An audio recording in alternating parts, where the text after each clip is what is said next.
Welcome to the Hollywood in Toto podcast, the right take on entertainment. The HiT cast offers a weekly look at Hollywood from a conservative point of view. Sick of media bias infecting Hollywood headlines? Tired of stars insulting your views? HiT has your back. Now, here's your host, Christian Toto. Welcome to episode 119 of the Hollywood in Toto podcast, the right take on entertainment. This week we're speaking with Matt Billy, the host of an upcoming podcast called Bleeped. It's about censorship and culture and things we really need to know about, but the press can't be bothered to cover. Just this morning, a friend sent me an article via email, and she said, "This might grab my attention." Well, she was right. The article in question is from a British publication and explored how woke standards are just absolutely strangling creativity in the young adult fiction realm. To read it, it reads like farce. New writers getting hammered for not being woke enough by fellow writers who, later, get hammered for not being woke enough themselves. I need more? Sensitivity writers tasked with tweaking stories that are not woke enough, getting attacked for their own problematic turns of phrase. It's madness, and it's growing, too.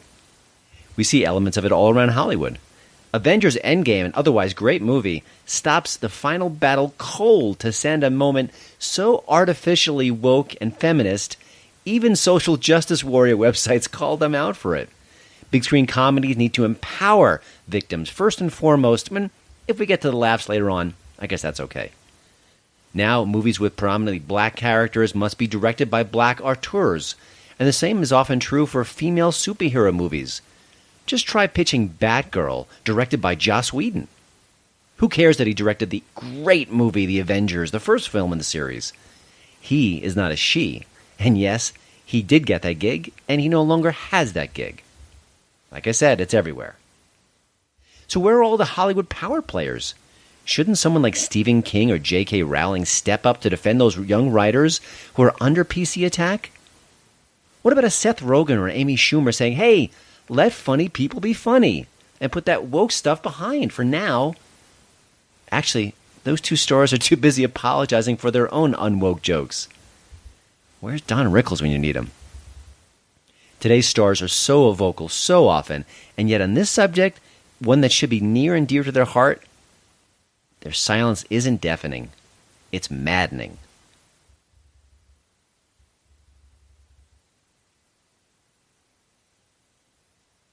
Here's the HiT tweet of the week.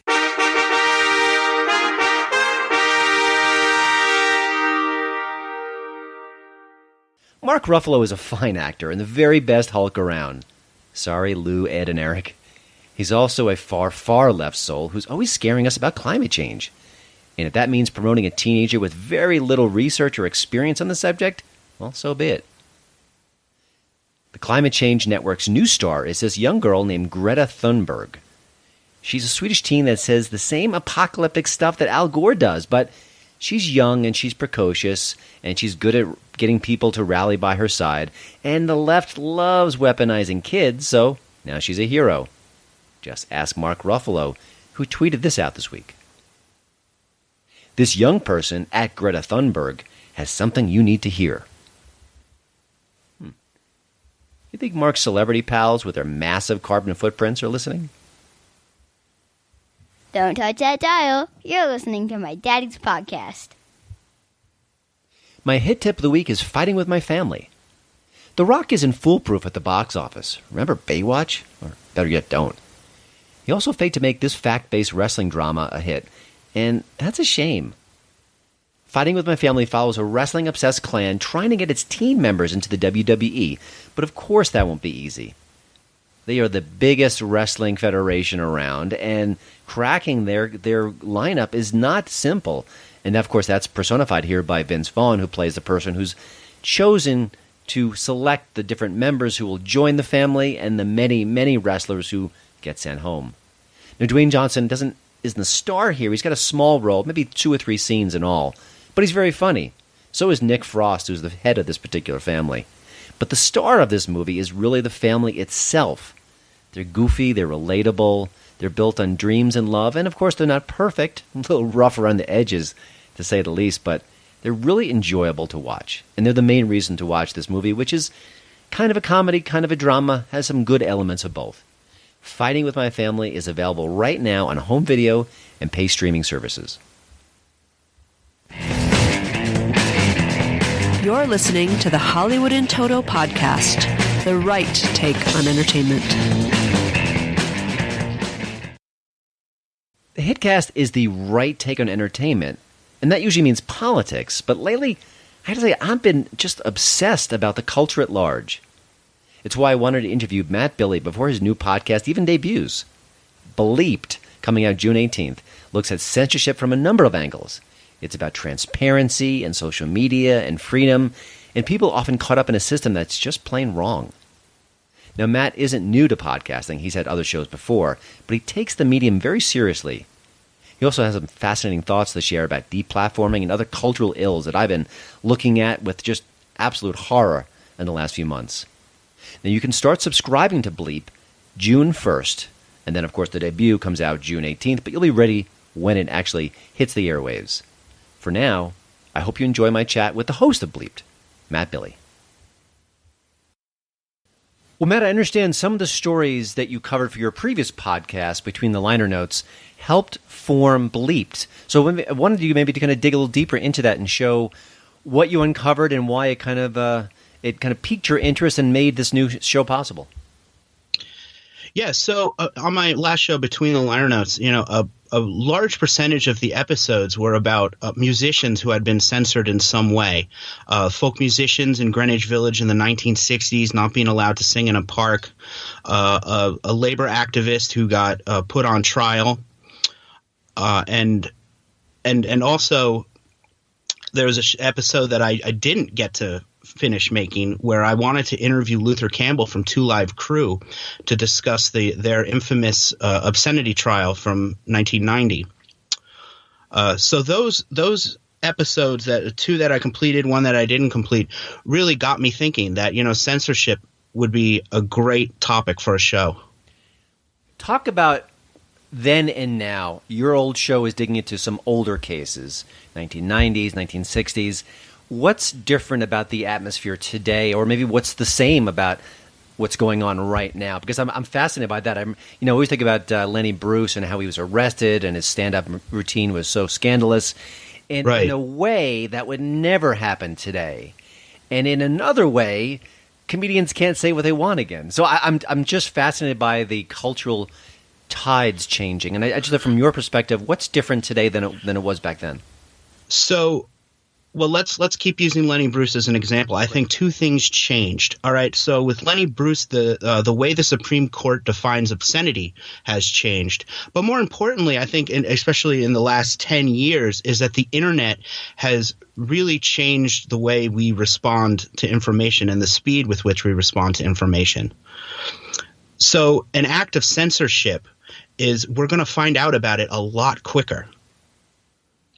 And that's a good thing, right? I mean, we sort of that being aware of it rather than sort of waiting weeks and months, perhaps. Yeah. So we find out it immediately. Within 2 or 3 days, it can become international news. But I think there's also on the flip side of that, there's also there's more speech, there's more public speech on the internet, using these private companies' platforms, and that also creates more opportunities for censorship. Mm-hmm. So you have this sort of double-edged sword with the internet where in some way it's a great remedy for censorship, and another way it's a great opportunity for it. And also with the Lenny Bruce example, it was the government or the Supreme Court weighing in on whether he could say what he wanted to say. Now it's either corporations or even people self-censoring themselves. It's sort of there's been a shift there too, I would think. No, you're absolutely right. And that's one of the things that I hope my show can really reveal, that the greatest threat to freedom of speech right now is not actually the federal government. It's private corporations. And the culture at large that's letting it happen, I think, too. Well, I know the show isn't live yet, but talk about what you're planning, maybe some episodes you've got in the can, or even, you mentioned Luther Campbell before. Is he sort of still on your wish list, or what's the situation there? He is absolutely on my wish list. I haven't reached out to him. I'm going to wait for the show to launch until I reach out to him, so he can kind of see that it's a significant show, and I'm not just some random podcaster trying to speak to him. But I got some great ones coming up. I have this. My first episode is going to be about a gentleman named Fane Lozman. And Fane Lozman, he owned a floating home, and that's different from a houseboat. He owned a floating home in Riviera Beach, Florida. And when he showed up to Riviera Beach, the city of Riviera Beach was trying to take via eminent domain 2,200 homes from the citizens there.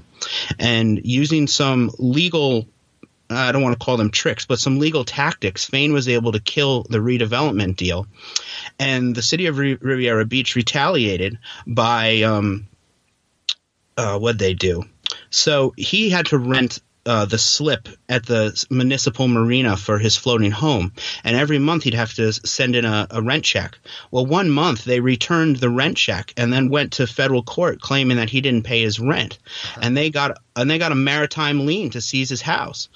So one day he takes his dog and he goes grocery shopping. And when he gets back, there's 3 federal marshals in his house and a towboat waiting to haul it off. It's amazing. Yeah, so that's the kind of story that I really want to tell, right? Not I don't want to tell stories, about landmark Supreme Court cases, from a very legal perspective.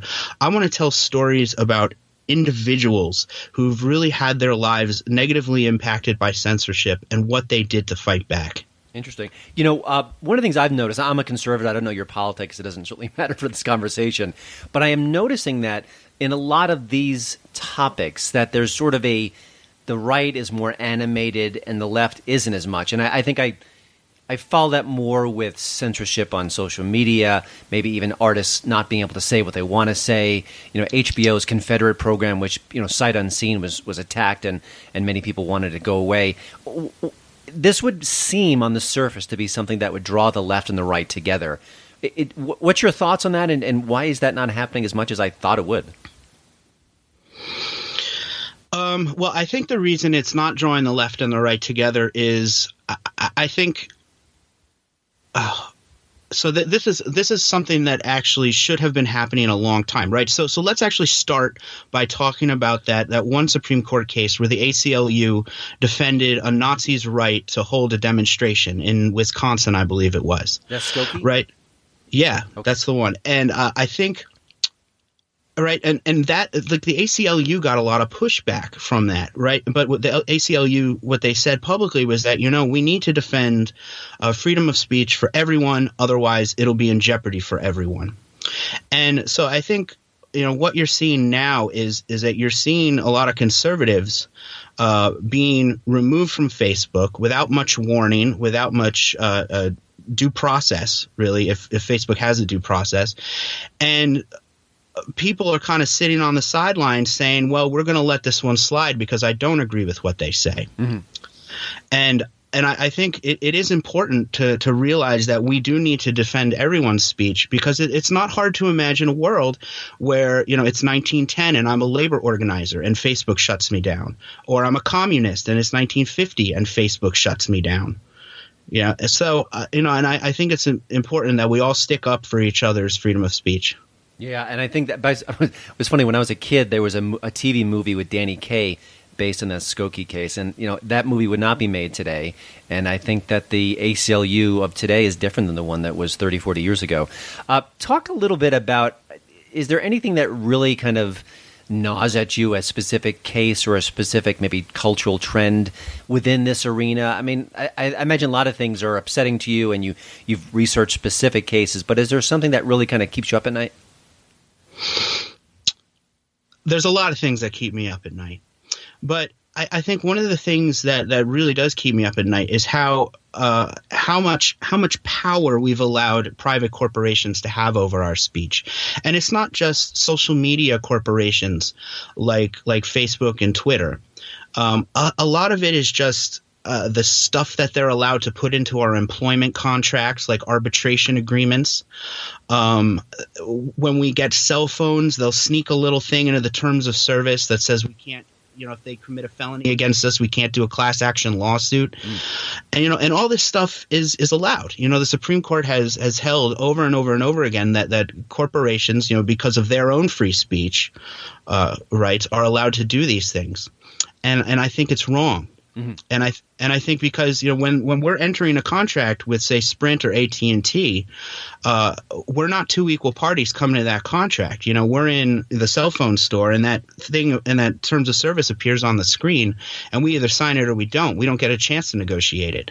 So I think it's important to recognize that because we're not two equal parties coming to these agreements, we should probably have laws protecting our speech. Yeah. Just a quick side note. What I like about what you're doing is that, to me, the mainstream media should be covering these issues. These impact our lives. They can be kind of scary. They could have significant consequences. And I think that often it's, hey, here's the horse race between the 20-plus Democratic candidates, which matters. But I think what you're covering matters too. And I love the fact that new media, whether it's blogs or podcasts, cover this ground. And by the way, before we went on air, we were talking about sort of podcasting behind the scenes. I was curious, you're a veteran podcaster now. What's the hardest part of the process of being a podcaster that maybe listeners have no idea about? Oh gosh, well the research and the learning new things is the fun part, right? Like I love talking to new people. I love learning about things that I didn't know too much about before. But the hard part is when you are in your 8th hour of editing one interview, or you're trying to make a script for like a documentary style podcast, and you haven't been outside your apartment all day. You don't know whether it's light or day or night outside, and and you can have a number of days like that where it's just these tasks that, in order to get the podcast to its finished state, are just so tedious. Mm-hmm. So podcasters are more pale than the average person, just based on oh yeah. Oh, I take vitamin D. I have a thing of vitamin D at my desk. Another issue that's been really on my mind is the platforming and what it seems very obvious as far as what Twitter does with conservatives versus liberals. And a Kathy Griffin can say something abhorrent and she is fine, and yet a conservative can say something wink, wink, naughty, and he's gone or she's gone. And then there's the whole, well, what do we do? Do we regulate these social media giants? Do we let them be? Do we say that they're private companies, they can do with it? There's a lot of discussion, and there's no easy answers. I'm kind of curious, have you thought about this, or what would you like to see happen, just given the disparity going on? Yeah, and I think that's a very important question. And obviously there is no law, like you said, that requires them to give you any notice, give you any warning before they take down your account. They can just do it on a whim if they want to. So I think what's really, maybe not legally, but in terms of like the abstract social contract that they have with us as their customers, we let them use our data to advertise to us and make a lot of money, and they're supposed to be a platform where we can talk. And I think part of that social contract is that if we misbehave, there probably should be like a 3 strikes rule, mm-hmm. where they give us a couple of warnings, and then when they give us these warnings, there should be a very specific thing that we violated in the terms of a service, where it says, this is what our terms of service stipulates. This is what you said that violates this. Please don't do this again. You have, two more. And I've also heard Facebook discuss coming up with an appeals process where, if you do get kicked off, you can appeal it, and that'll go to a bunch of people that they like assembled into a council that are kind of free speech scholars and people who aren't necessarily employed by the company. So you get kind of a third party outsider appeal. I'm not sure that they did that. I haven't heard that they've put that together and have made an appeals process part of their system. But I think it's a good idea because, like one of the things that I notice when I see conservatives complain about getting kicked off of Facebook is that they just wake up one day, their account's gone, and they've had no warning and no real explanation. Yeah, does that sound about right to you? Oh my gosh, the lack of transparency is shocking. And as a solopreneur, it matters if my my Facebook page doesn't have a massive reach, but some of my friends they depend on that.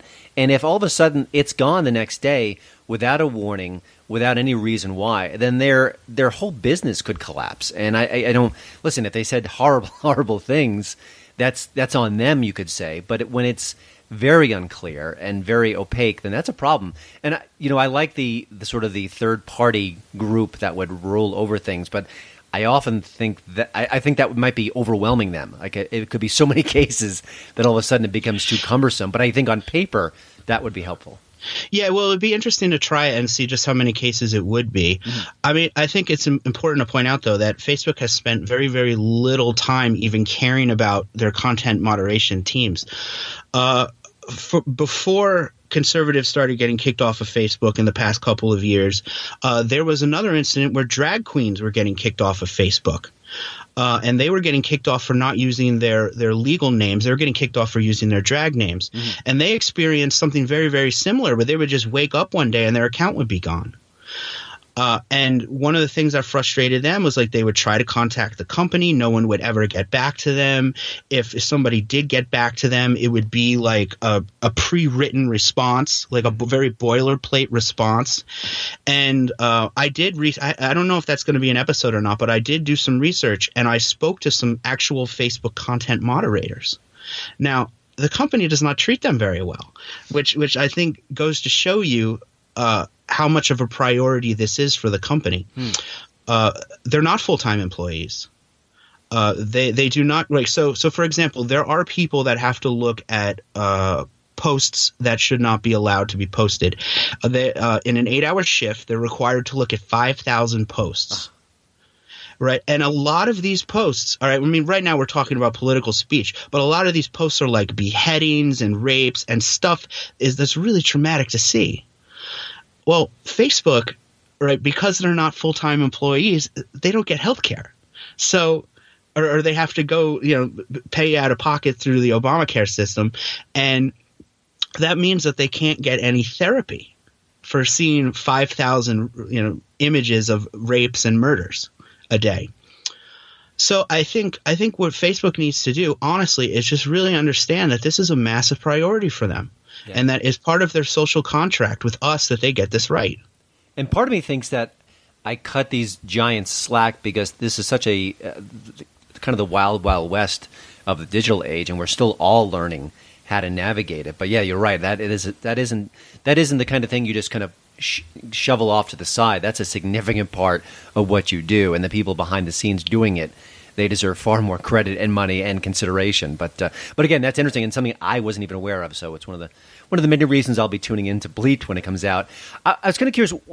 Donald Trump has been sort of a haphazard hero in the free speech side. Sometimes he's inelegant, but often he does speak out in certain issues. Who else could or should be speaking out? Here's my 2 cents. I think it should be the George Clooney's of the world, because I think that they have a platform. They are in the creative arts, and I think if a Clooney would come out and kind of pound his fist and say we need more free speech, I think that would have consequences. Now, I could be wrong, but who do you think should be stepping up that would have some cultural sway at this point? Oh, that's a great question. In the past, like we were talking about that ACLU ruling, they would be the ones that would step up. And I feel like maybe that free speech, no matter, free speech for everyone, 100%, it has is starting to wane a little bit. And, I think maybe it should start there. And I don't know what kind of celebrities would get involved. Usually it's celebrities that have been censored before. Uh-huh. And I think, there's a whole bunch of them in Hollywood, musicians, and I think they should probably speak up as well. Yeah, I think Bill Maher, actually, I don't agree with him politically, but he's been very consistent on free speech, and he has been bitten by it. But I think he'd be doing it without having experienced it firsthand. I think he's that much of a purist on the issue, and I give him all the credit for that. Yeah, me too. You're right. He is a purist on that issue. Yeah, but I definitely think, though, that people who have been through this process realize how painful it is, and I think it's important to be able to view it through that lens. Interesting.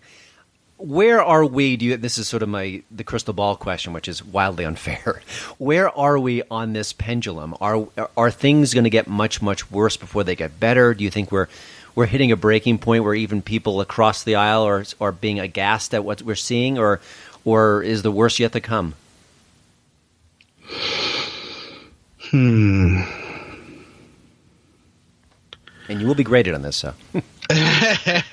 Well, I think it probably gets worse before it gets better. I think, because we should have been looking at Facebook and Twitter and everybody doing this a long time ago, and we just never did. And now, and even still, we're not really like we're going to boycott Facebook unless they come up with a fair process. We're going to boycott Twitter, or even, these are publicly traded companies. We can hit them with their stock prices. We're not going to invest in mutual funds that are invested in Facebook and Twitter. So I think it doesn't get better until we really start holding those companies' feet to the fire. Gotcha. Before we let you go, Matt, any last thoughts on Bleeped and what people can expect? I think you've done a wonderful job pitching it without actually pitching it, because I think that's the best way to spread the news. But I'll let you put on your salesperson hat on right now. What else can we expect, or what's another key reason why you want to check out this show? So, two things I should say. First, I think you mentioned it a little bit before, where a lot of these stories are not what's being covered in the 3 24-hour news networks. Most of these stories have nothing to do with the federal government or with Donald Trump or anything like that, right? So if you want a break from that, my show's a great place to go. And they're really covering stories about regular people who go through this trauma. And sometimes the trauma is, it's not just like, I had a Facebook post taken down. It's like it really impacts their lives to the point where, like Fane Lozman, he lost his house.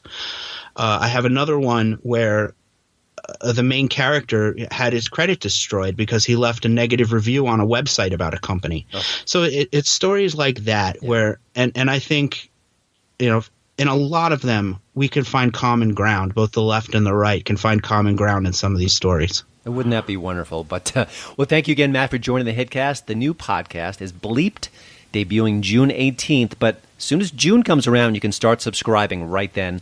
And if you need more information, go to bleeped.org, and you'll find it all. Thanks again, Matt.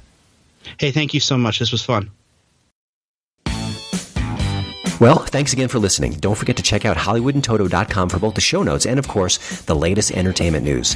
Please follow me at Twitter at HollywoodandToto. And we'd love it if you leave a podcast review over at iTunes. See you next week.